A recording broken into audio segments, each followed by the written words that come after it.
My name is Dr Michelle Dickinson. I've learnt that breaking things down is the easiest way to understand them.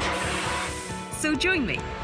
We'll break down scientific concepts, meet some amazing scientists and inventors, and help you discover the world around you.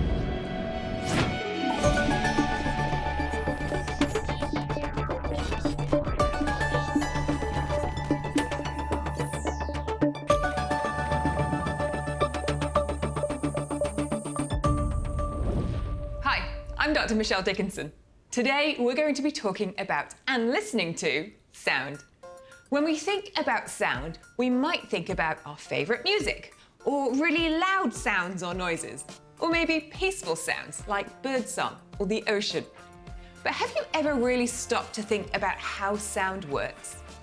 Today we're going to look at how sounds are made and why we hear them in the way that we do. We'll take a look at how different frequencies and amplitudes of sound behave and how we can visualize something that you can't normally see. To join in with our sound experiments, you will need some salt or pepper, a little sheet of plastic, an elastic band, tape, string, a bit of card or paper, and 2 metal spoons. Also, if you have one, a Bluetooth speaker or a phone. And of course, don't forget your notebook and pen so that you can write down your observations. If you haven't got those things to hand, go and grab them now. A bit later, I'll be calling one of my science helpers who'll be joining us from home and speaking to one of my friends who has some very fishy sound experiments to share with us. Okay, let's get started.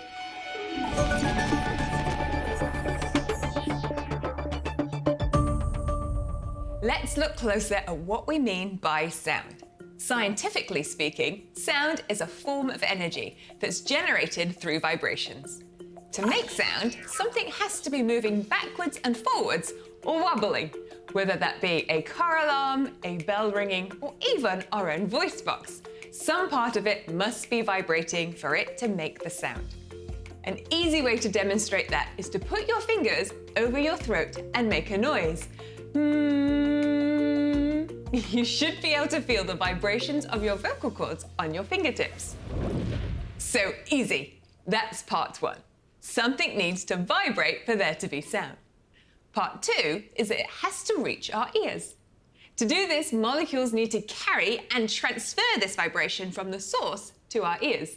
The medium that it travels through, which can include air and water, influences how we perceive this sound. Mostly, we hear things through the medium of air. But you've probably noticed that underwater, things can sound really clear and much louder. That's because water is a really good medium for sound to travel large distances over. Whales, for example, can call and hear each other over several kilometers underwater with no troubles at all. Imagine being able to talk to your friend who is standing kilometers away as if they were just standing next to you. While most of the sound that we hear day to day travels at 343 meters per second, the speed of sound in water is up to 1,480 meters per second. Much faster. For sound to travel, the vibration at the source causes the molecules close by to vibrate too. Then, their vibration causes the molecules next to them to vibrate, and the chain continues. This series of vibrating molecules is known as a sound wave, and results in little changes in air pressure as the molecules move backwards and forwards. When these vibrations get to our ears, they are funneled through the ear canal into the middle ear where they meet the eardrum, and that causes that to vibrate too. The vibration then travels into the inner ear where our cochlea converts it to nerve impulses. Lastly, our auditory nerves receive the impulse and take those messages to the brain where they're interpreted as sound. There are a few things that we can measure when it comes to sound. Pitch, which is like the note, and amplitude, which is how loud it is. Similar to light, sound is a wave, and we can see the difference in pitch by looking at its wavelength. The pitch of a sound is how high or low the note of a sound is. A high note has a high pitch, and a low note has a low pitch. High notes have higher frequency waves, meaning that there are more vibrations per second, and the vibrations are closer together than lower pitched sounds. The amplitude of a sound is how loud or quiet we perceive it to be. A high amplitude sound has a higher energy vibration and is loud compared to a quieter or low amplitude sound. There are sounds being produced all the time that we don't know about or really hear. This is because the cochlea in our ear can only be stimulated by a limited range of sound frequencies.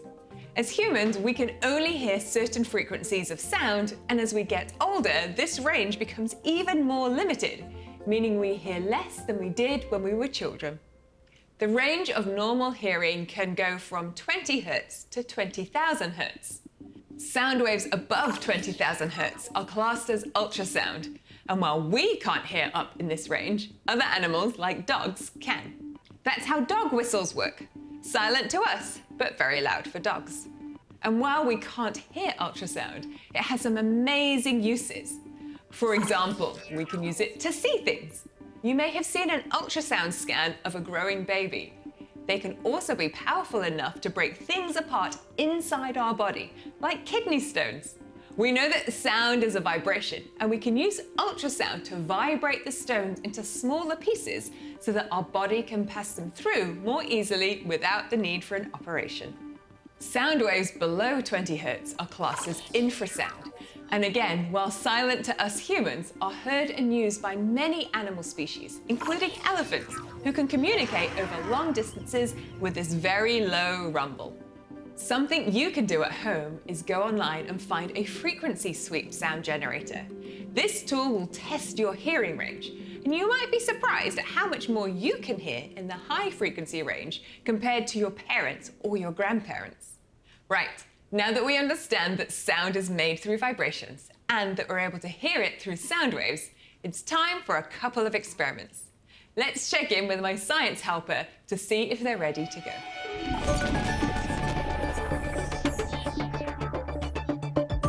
Hi, Amilie, how are you? Good, how are you, Michelle? I am great. Thank you for asking, and thank you for helping today. We're going to be talking about sound and doing some experiments. Do you have a favorite sound? Mostly animal noises, really. Animal noises. I think I like birdsong. But I also like cats, like the cat noises, like meows.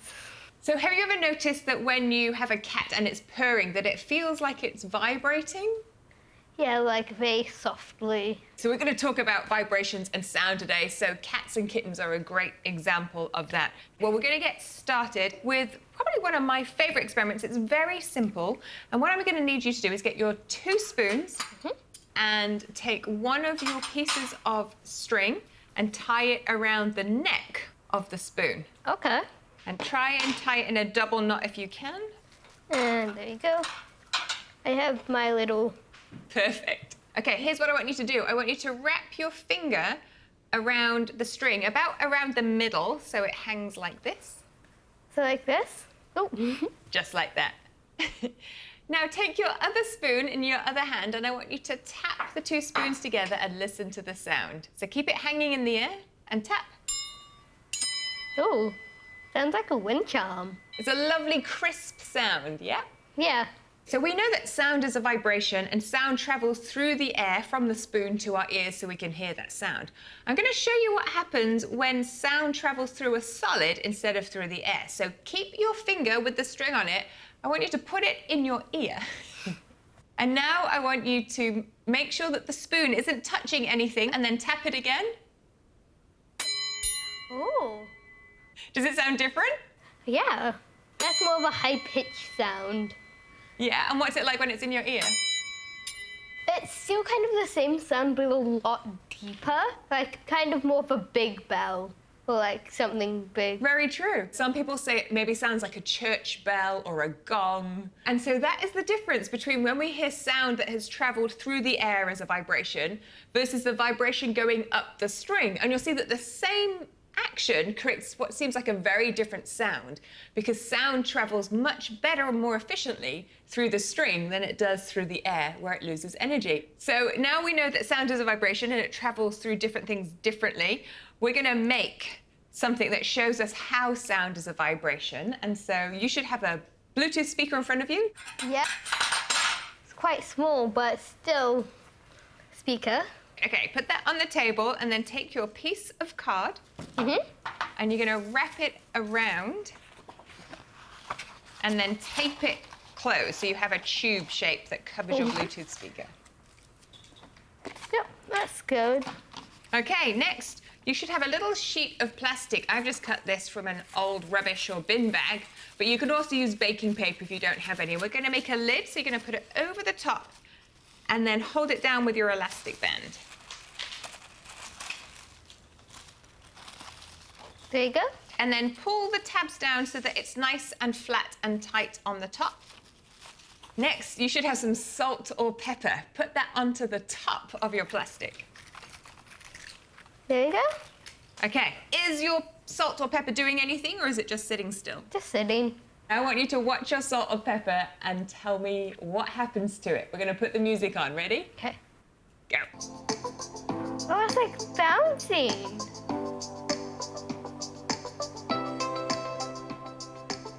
Is all of your salt still on the top, or has it gone on the table? Quite a lot of it's on the table. And did you see, as the music was playing, that the salt was jumping around? Yeah, it's like bouncing up and down. And that's because the sound that was coming out of your speaker was producing a sound vibration, which is how we hear it. And we got to see some of that vibration and how strong it was. But it was also interesting, like, how when the music got louder,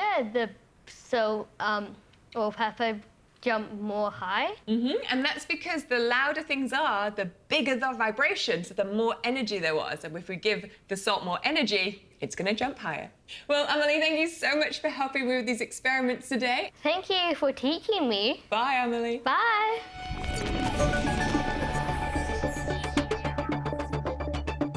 Okay, after any experiment, we need to write down our observations.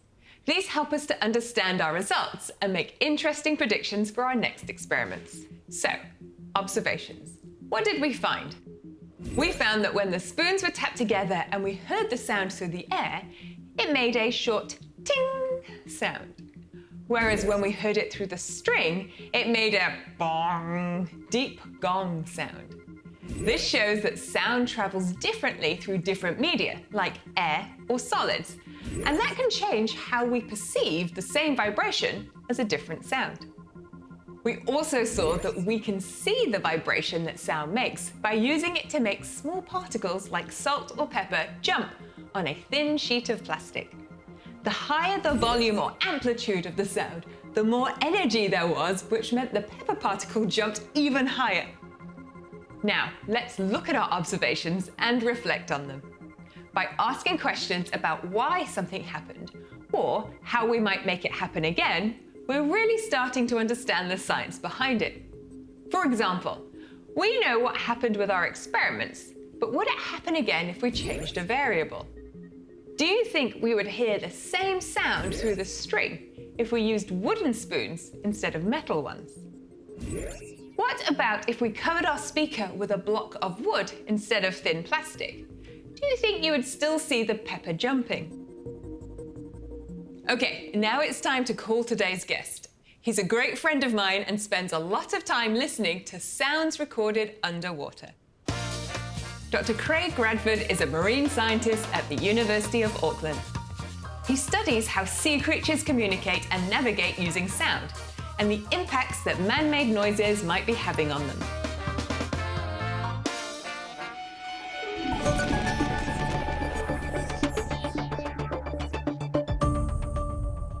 Hi Craig, how are you? Good, thank you. How are you? I'm great, thank you for joining us today. Now, before we get into your research, tell me about you when you were a kid. Were you a big science fan when you were younger? So when I was growing up, I always spent time on the water fishing with my grandfather. That's kind of got me interested in marine science, and I pursued that once I started university. So you're a marine scientist now. Can you explain your job a little bit to me? So I spend most of my time listening to underwater sound. We have hydrophones, which are underwater microphones. We place them in the ocean and we leave them out for months at a time. So give me an example of what you can hear in using your hydrophones. Like, what does the ocean sound like? The ocean sounds like bacon frying in a pan.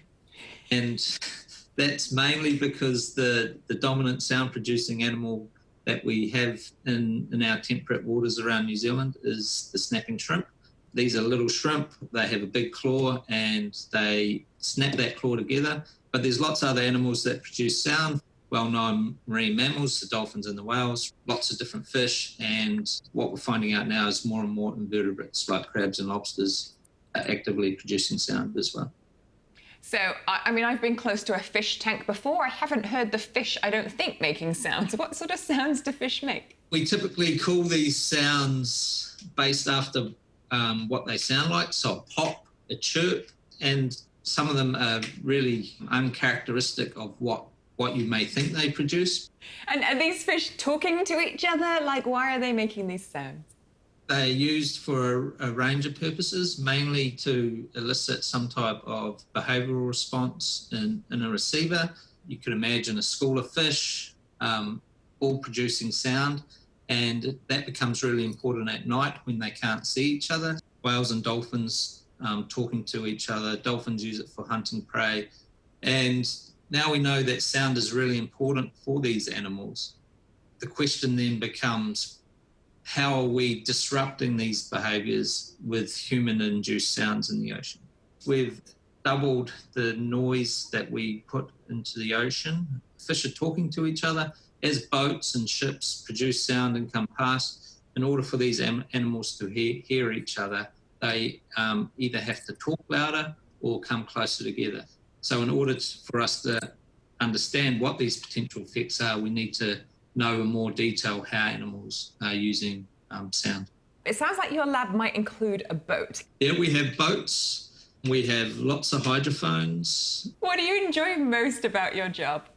New discoveries, hearing that unusual sound, figuring out what that might be. That's fun. That involves going out, diving to catch animals, and then presenting what we find to the public. The light bulb just kind of ticks on in their head, and it's like that wow moment. You can just see it on their faces. Have you ever been surprised by a sound? Is there a sound that you weren't expecting to hear in the ocean? All of them, apart from snapping shrimp.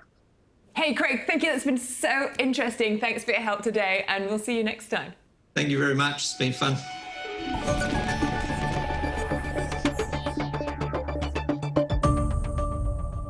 The thing I love about science is that once you have a basic understanding about how something works, you can start to think about how it works in environments that you may not experience every day. One of my favorite areas when thinking about sound is space. Now, we have already talked about how in order to hear sound, it needs to travel through a medium, like air. Well, space is almost a vacuum, which means that there aren't enough particles for the sound to move through.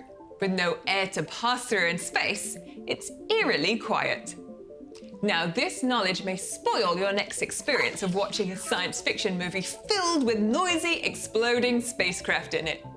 You could show off your sound knowledge and tell your friend that this wouldn't happen in real life.